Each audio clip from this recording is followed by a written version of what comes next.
One TV Patrol.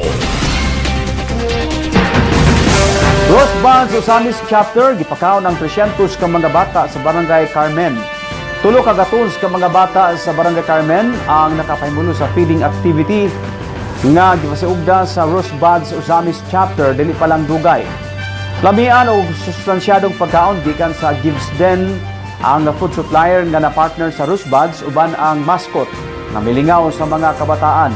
Ang Rosebuds Osamis Chapter kini gipanguluhan ni Osamis City Councilor Dinky Suizo. Ang Rosebuds usa ka nasudnong organisasyon sa mga LGBTQIA+ nga mga achievers diin na bisan adunay gamayng injustisyang pagtratar sa komunidad, naglampuson gihapon kini sa ilang kinabuhi o karir. Awhag ni Konsehal Dinky Suizo sa mga kabataan sa Barangay Carmen nga magmasinugtanon sa mga ginikanan o magpadayon sa pagtungha aron magmalampuson kini sa kinabuhi sa maabot nga panahon. Gipasalamatan usab niya ang Barangay Council nga gipanguluhan ni Kapitan Nelson Canumay og ang suporta usab sa Asenso Osamis Administration sa ilang aktibidad. Karon din kung nakakita mo sa atungan mo na ang mga Rosebuds na family.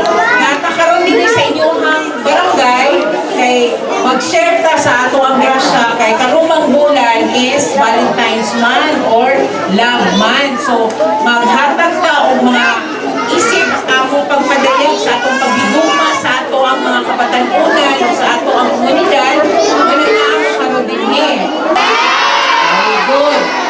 Basta magbinutan mo pirme, magbalik-balik mi dili kay maghatag mi ninyo og mga warat sa Jollibee. Okay ra na?